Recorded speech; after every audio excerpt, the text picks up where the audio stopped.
Risk or procedure? That's the question sitting underneath the headline tonight. And it's the wrong place to start unless we slow this all the way down. Because a $150,000 bond feels like a verdict to people who don't live inside courtrooms. It feels like a signal, a warning, a moral judgment. But bond isn't designed to answer whether someone is guilty. It's designed to answer whether the process can function without the defendant in custody. And that distinction matters more than ever right now. After John Patrick Roark, age 47, was arrested on January 16, 2026 in Odd, West Virginia, attention shifted almost instantly to one number. One figure, one line on a court record, $150,000.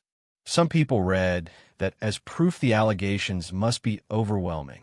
Others read it as theatrical, inflated, or driven by public pressure. And both interpretations miss what bond actually does in the legal system. So tonight, we're not arguing outcomes. We're not predicting guilt. And we're not amplifying rumors. We're separating procedure from assumption. Because this case has now crossed a line that matters. It has moved out of internet outrage and into formal criminal process. Arrest, arraignment, bond, filed felony allegations. That changes how this story should be read. And if you want to understand whether this case expands or collapses later, you have to understand what this moment actually represents. Let's start with the bond itself. Here's what most people get wrong. Bond is not punishment. It is not a sentence. It is not a declaration of guilt. Bond is a release condition set while a case moves forward. It answers a single question. Can the defendant be released while still ensuring the court process works the way it's supposed to? When a magistrate sets bond at $150,000, they're not saying the case is proven. They are weighing risk factors based on limited, early information presented at arraignment. That information can include whether the defendant is likely to return for future court dates, whether there are public safety concerns, the seriousness and structure of the alleged offenses, the defendant's ties to the community, prior criminal history, if any, the judge's discretion under state guidelines. None of those factors equal guilt. They are risk management tools. And that's important here because this story didn't begin in a courtroom. It began online, loudly, emotionally, with years of commentary, theories, accusations, and outrage directed at anyone connected to the Whittaker family. But outrage does not set bond. Evidence summaries do. This is the first moment where the system formally touches the case. And the system moves differently than social media. According to the record you're working from, Roark is currently being held at the Southern Regional Jail as this process begins. Whether bond can be posted depends on local rules and methods, which can include cash, property, or surety. But the principle stays the same regardless of how release is structured. Bond exists to manage risk, not to announce conclusions. So if you're looking at that $150,000 number and reading it as proof of guilt, pull back. That's not what the court is saying. The court is saying, this is the condition we're setting while we determine what is true. And there's one more procedural detail that often gets overlooked. Bond is often the first visible signal that the system is taking the next step seriously. But it is never the final word. Bond can be modified, reduced, increased, revoked, or rendered irrelevant by later filings. It's a starting condition, not an endpoint, which leads to the next question that actually matters. If bond is about risk, not guilt, what do police say they believe happened? Because now we leave speculation behind and step into the record. This is where online narratives usually fracture, because what matters first is not what people believe, it's what authorities allege in writing. According to police and court documents summarized in your materials, West Virginia State Police arrested Roark following what is described as a months-long investigation. The filings list 11 felony charges. 5 counts of financial exploitation of an incapacitated person, 5 counts of fraudulent schemes, 1 count of fraudulent use of an access device. That's not a headline. That's a charge list. So let's do this cleanly. Not as a rumor storm, not as commentary, as an allegation map. Who is alleged to have done what? Authorities allege that Roark used the Whittaker family's images and identities to enrich himself, specifically through social media content and donation appeals. The complaint narrative describes him presenting himself online as a helper or intermediary, someone positioned as a liaison, while building trust with an audience that believed they were financially supporting the family. How does this relate to the Whittakers? According to the documents, investigators allege Roark began visiting and filming members of the Whittaker family, who were described as vulnerable. Some are described as having serious cognitive impairments. Some are described as being unable to provide meaningful consent. The alleged victims named in the filings include Larry, Betty, Lorraine, also spelled Laureen in some records, Timmy, and Ray Whittaker. What harm is alleged? The complaint narrative alleges that donations intended to improve the Whittakers' living conditions were intercepted using Roark's personal address and financial credentials. The estimated amount involved exceeds $10,000, with activity described as beginning as early as May 2025 and continuing through late summer into September 2025. That's the core allegation. Not what Facebook says. Not what YouTube comments claim. What authorities allege in the record at this stage. An alleged pattern of using vulnerability and visibility to generate money while donors believe they were helping. The documents also note that another individual, Lawrence Eric Carroll, is described as a person of interest and not charged in the materials you provided. That distinction matters. Being named as a person of interest is not an accusation of guilt. It's an investigative designation. It means authorities are aware of someone's potential relevance, not that charges are imminent or warranted. And this is where misunderstandings begin. Not charged does not mean cleared. Charged does not mean convicted. It means one evidentiary track crossed a legal threshold before another, or alone, which brings us back to the bond. A $150,000 bond doesn't exist in isolation. It sits on top of what police allege, what they believe they can show, and what a magistrate believes is necessary to manage risk while the case unfolds. And here's the part people don't like. Early in a case, courts do not see the full evidentiary picture.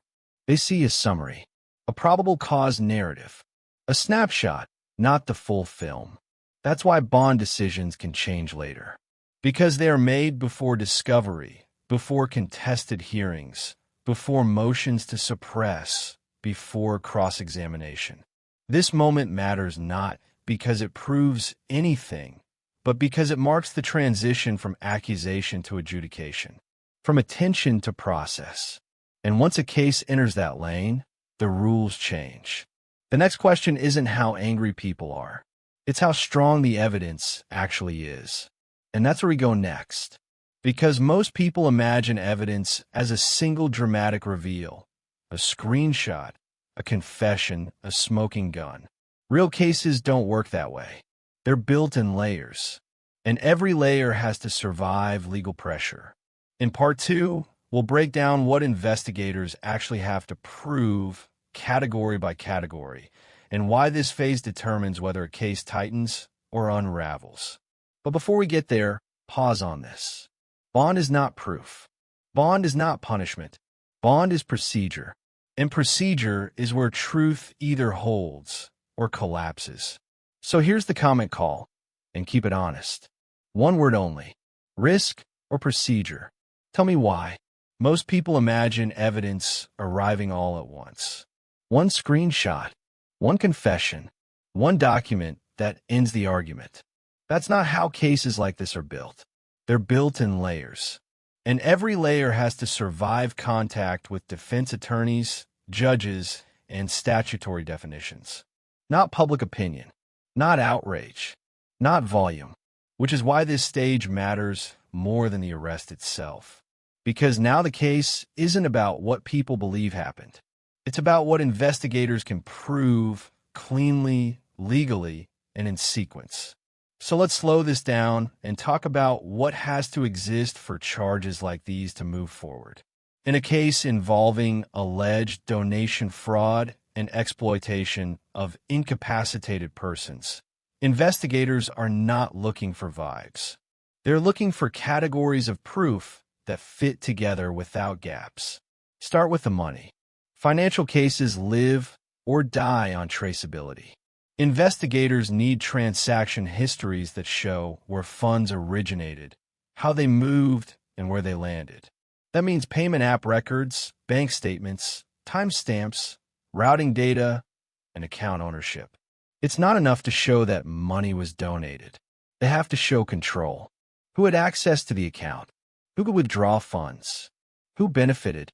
That distinction matters because receiving money and controlling money are not always legally identical. Next layer, communications. Investigators look for messages, posts, captions, live streams, direct messages, anything that directed people to send money. This is where intent gets tested. What claims were made while donations were being solicited? How are those claims framed? Was there a representation that funds would go directly to the Whittaker family? Was there language suggesting necessity, urgency, or exclusive access? Intent isn't inferred from anger. It's inferred from words and patterns. Then comes content. Authorities don't just look at what was posted. They look at how it was posted. Frequency, framing, monetization methods. Whether content featuring vulnerable individuals was tied directly to donation appeals. Whether the same individuals appeared repeatedly in fundraising contexts. Whether viewers were encouraged to believe they were participating in direct aid. Content establishes context. Context establishes whether actions cross statutory lines. Then come witnesses. Donors who believed they were helping the family. People who interacted with the defendant. Individuals who can confirm timelines, access, and representations made privately or publicly. In modern cases, the audience itself becomes part of the evidentiary structure, not emotionally, but factually. Receipts matter. Transaction IDs matter. Screenshots matter. That's why your documents reference investigators seeking donor cooperation. That's not unusual. It's how digital era cases get anchored in verifiable facts rather than impressions. And here's the part the public often misunderstands. Early in the process, you don't see everything. Not because nothing exists, but because the court process is not a public documentary. Evidence is gathered, organized, authenticated, and disclosed through procedure. Discovery doesn't happen on social media. It happens through filings, hearings, and court-ordered exchanges. That's why arrests often feel anticlimactic to people who expected a full reveal. The reveal comes later, or not at all, depending on what survives scrutiny. And this brings us to the pressure point. Because evidence isn't just about what exists. It's about what can be proven beyond a reasonable doubt. That standard is unforgiving. It means timelines must align. Accounts must match records. Statements must be consistent. And access must be demonstrable.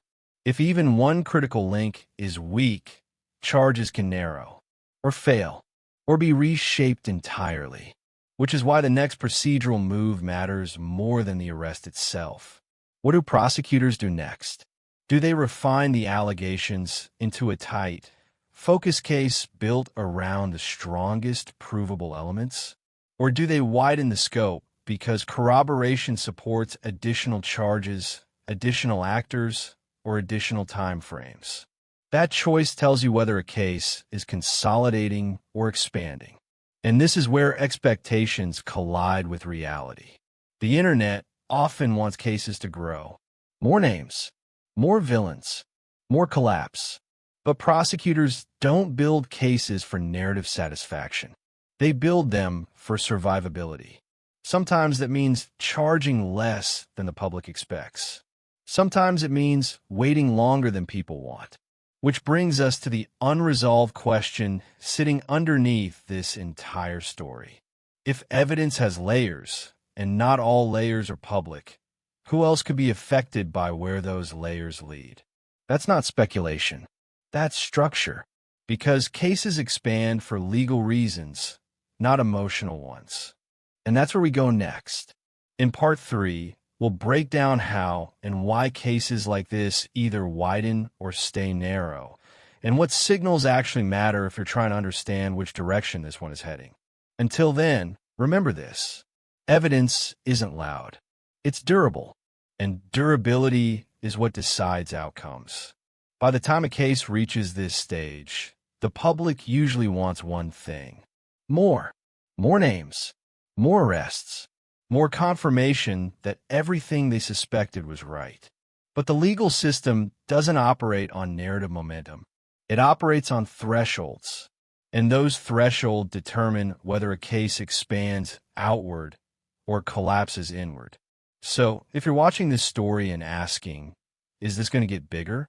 The only honest answer is, it depends on what the evidence can legally support, not what the audience expects. Let's slow this down and talk about how expansion actually happens. Cases do not expand because people are angry. They expand because new facts survive verification. There are only a few mechanisms that legitimately widen a criminal case, and all of them are procedural. The first is corroboration. When investigators receive new information, they don't act on it immediately. They test it. They look for independent confirmation.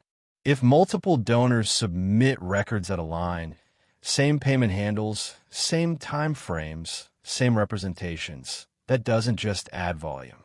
It adds reliability. Corroboration turns isolated claims into patterns. And patterns are what prosecutors use to justify additional charges or additional defendants. The second mechanism is financial tracing. Money leaves trails whether people intend it to or not. If investigators follow transaction histories and discover additional accounts, additional recipients, or additional routing paths, the scope can change fast. But here's the key detail. Finding more money does not automatically mean finding more defendants. Investigators have to establish control, access, and intent. An account appearing in a transaction chain isn't enough. They need to show who had authority, who benefited, and who knew what was happening. That's why financial expansion is slower than people expect. Every link has to be defensible in court. The third mechanism is communication evidence. Messages change cases. If investigators uncover communications showing coordination, planning, or division of roles, the legal exposure shifts. Conversations can't establish knowledge. They can establish agreement. They can establish who directed what and when. This is where cases sometimes pivot from single defendant to multi-defendant structures. But it only happens if messages are explicit enough to survive interpretation battles. Ambiguity favors defense. Clarity favors charges. The fourth mechanism is witness repositioning. Sometimes someone initially treated as peripheral becomes central because new information reframes their role. That doesn't mean investigators missed something earlier. It means the picture changed once additional facts were layered in. But this doesn't happen casually. Witness repositioning usually follows verified contradictions. Statements that don't align with records. Timelines that don't hold. Access claims that fall apart under documentation. And even then, prosecutors move carefully, because expanding a case too fast can damage it. Which brings us to the opposite truth, and the one people struggle with the most. Most cases don't expand dramatically. They consolidate. Prosecutors often narrow cases on purpose.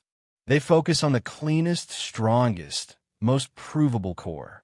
Not because other conduct didn't happen, but because proving everything can risk proving nothing. This is where public expectation and legal reality diverge. The audience wants the whole story charged. The court wants the strongest story proven. So sometimes investigators leave conduct uncharged. Sometimes they sever threads. Sometimes they reserve allegations for later phases that never arrive.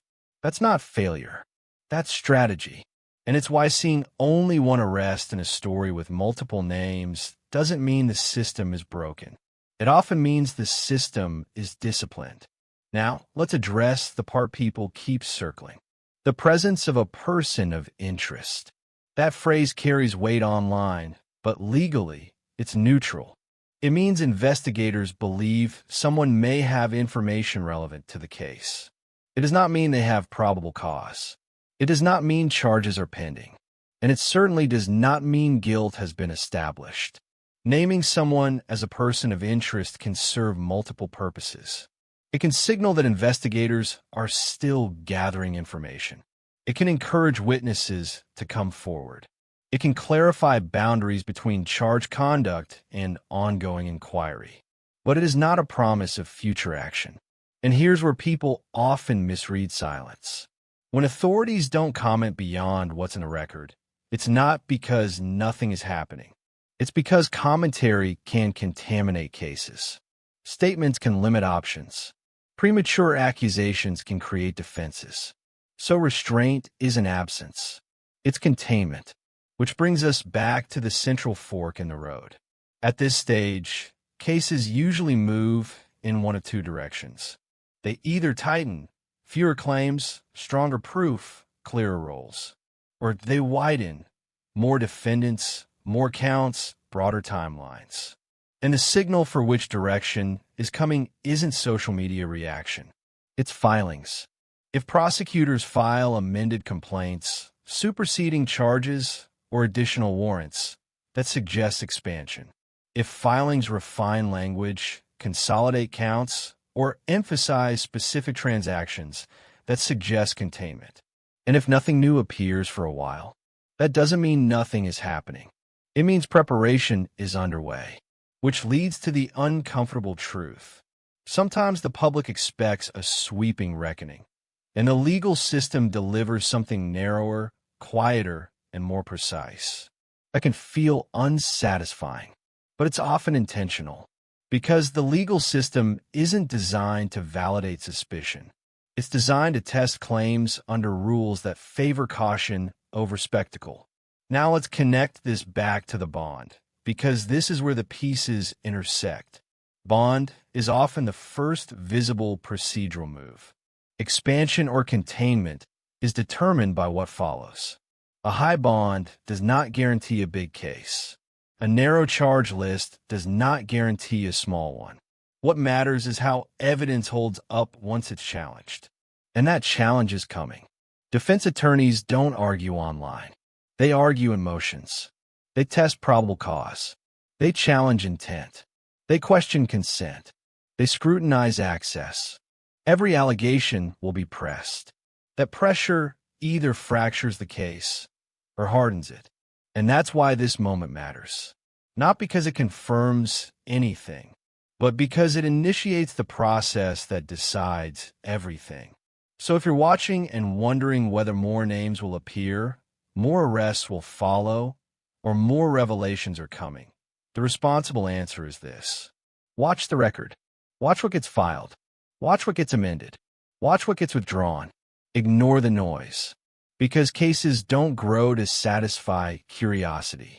They grow when facts force them to. And sometimes, they stop growing because restraint preserves them. That's where this turns from observation into understanding. Until then, remember this.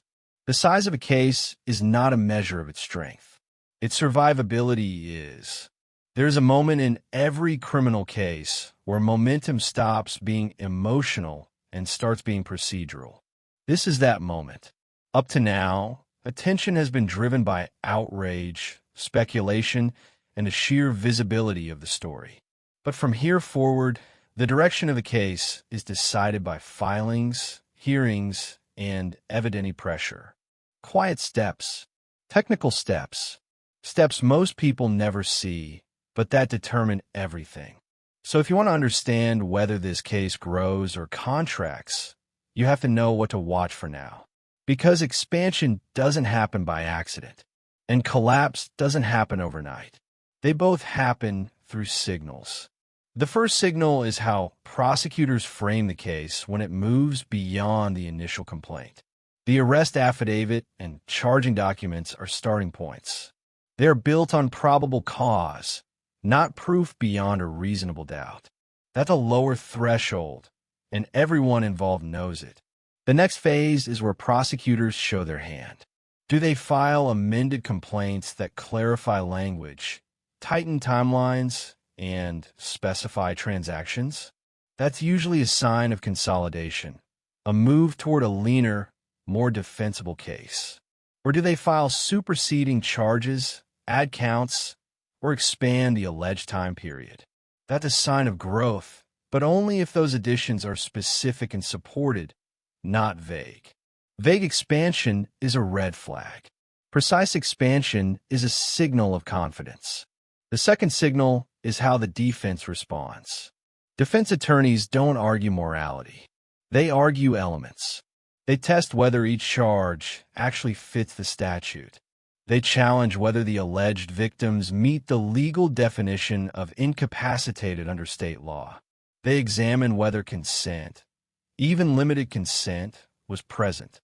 They question whether funds were misrepresented or merely redirected. They probe whether content creation crosses into exploitation under the law or remains protected conduct. And this is where weak cases start to shrink.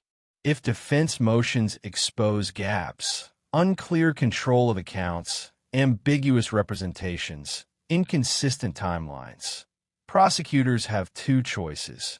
They can fight, or they can narrow. Narrowing isn't retreat. It's triage. Prosecutors would rather win a smaller case than lose a larger one. That's not cynical. That's their job. The third signal is discovery. Discovery is where cases either gain weight or lose it. This is when evidence is exchanged, when defense sees transaction records, when communications are produced, when content archives are disclosed, when witness lists solidify. And here's the thing most people don't understand. Discovery is where surprises happen for both sides. Sometimes evidence is stronger than expected, cleaner, more consistent. That's when cases harden. Other times, evidence doesn't line up the way investigators believed it did. Accounts overlap. Access isn't exclusive. Statements conflict. That's when cases thin out. This is why silence during discovery isn't suspicious. It's necessary, because talking before discovery closes can lock prosecutors into positions they later wish they could adjust. The fourth signal is whether protective orders or special conditions are requested. In cases involving vulnerable individuals, courts sometimes impose conditions beyond standard bond requirements. Restrictions on contact, limitations on content creation, prohibitions on monetization involving specific individuals. If prosecutors seek those conditions, it suggests concern about ongoing risk. Not guilt, risk. If they don't, that tells you something too. Neither outcome proves anything, but both indicate how the system is assessing exposure going forward. The fifth signal is timing. Fast cases aren't always strong cases. Slow cases aren't always weak ones. But erratic cases, sudden filings followed by long gaps without explanation, often indicate instability. Deliberate pacing usually means the prosecution is stress testing its own theory before committing further. This matters here because public attention is high. Pressure exists, and pressure can tempt overreach. Overreach is dangerous. Charging too much, too fast, can hand the defense arguments it wouldn't otherwise have. It can introduce evidentiary conflicts that don't need to exist. It can complicate jury perception. So restraint at this stage is not hesitation. It's insulation. Now, let's address the question people keep asking directly. Why not charge everyone now? Because the law doesn't work that way. Charging decisions are not moral judgments. They are probability assessments. Prosecutors ask one question before every filing. Can we prove this beyond a reasonable doubt?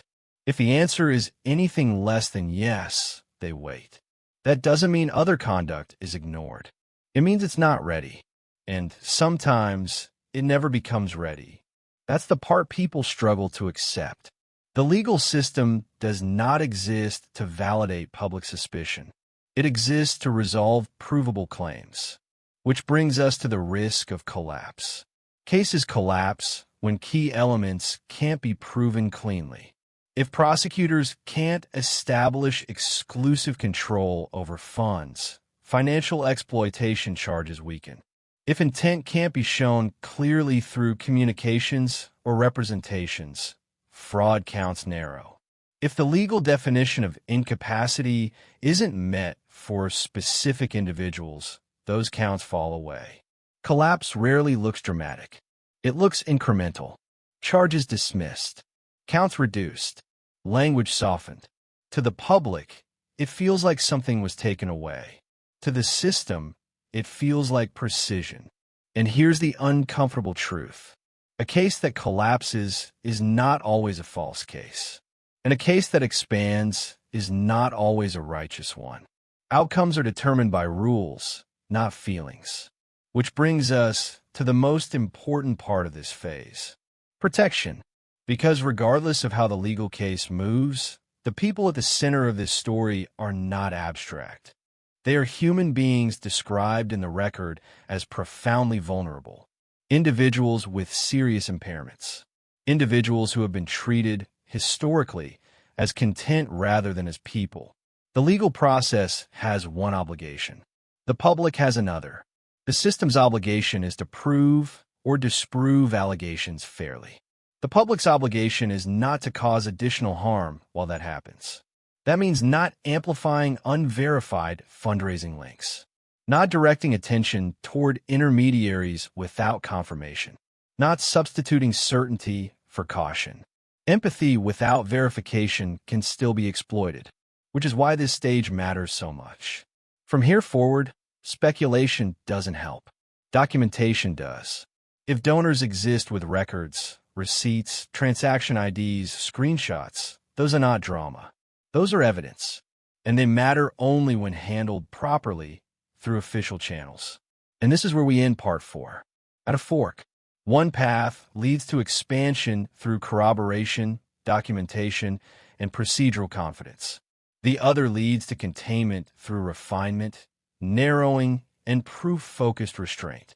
Neither path will satisfy everyone. Only one path satisfies the law, not based on noise, based on record. That's where this stops being a story and becomes a case. By now, the emotional phase of this story should be over. Not because emotions aren't understandable. They are, but because they no longer move the case. Procedure does. From this point forward, everything that matters happens quietly through documents, dates, and decisions that don't trend but determine outcomes. So let's lay out the roadmap. Not speculation, not prediction. What actually happens next? Right now, the procedural facts are simple. An arrest has occurred. An arraignment has taken place. Bond has been set at $150,000. 11 felony charges are pending. That's the known terrain. From here, the case moves into a phase most people never see, but that decides almost everything. Pretrial process. The first step is scheduling. The court will set dates for preliminary hearings, motion deadlines, and future appearances. These aren't dramatic events. They're structural. They determine how much time each side has to prepare, respond, and challenge. Timing here is strategic. Too fast, and the defense may argue inadequate preparation. Too slow, and the prosecution risks losing momentum or clarity. The court balances both. Next comes preliminary hearings or probable cause review, depending on jurisdictional procedure. This is where charges get tested for the first time. Not for guilt, for sufficiency. The question isn't, did this happen? It's, is there enough here to keep going? Some charges survive easily. Some get narrowed. Some disappear quietly. That's normal. Charges at this stage are not sacred. They're provisional. Then comes discovery. This is where theory meets reality. Evidence is exchanged. Records are disclosed. Statements are reviewed. Timelines are compared. And this is where cases either gain gravity or lose weight. Discovery doesn't care about outrage. It cares about alignment. Do transaction records match allegations? Do communications support intent? Do access claims hold up under documentation? If they do, the case firms up. If they don't, the case contracts. Most of this happens without public commentary, and that silence is not avoidance. It's containment, because statements made now can limit options later. After discovery, motions begin. Defense motions to dismiss. Motions to suppress evidence. Challenges to statutory definitions. This is where the law gets precise. Words matter. Definitions matter. Thresholds matter. And this is where a case's true strength shows itself. Strong cases survive multiple motions with minimal damage. Weak cases erode piece by piece. Then comes a decision point prosecutors never announce publicly, but always face privately. Do we proceed as charged? Do we amend? Do we narrow? Do we resolve? Resolution doesn't always mean trial, and it doesn't always mean plea. It means clarity. Sometimes that clarity supports escalation. Sometimes it supports restraint. And sometimes it supports resolution without spectacle. Now let's talk about what the public should actually watch for. Not emotionally, but intelligently. Watch filings, not posts. Court documents matter. Language shifts matter. Charge adjustments matter. If allegations become more specific over time, that's confidence.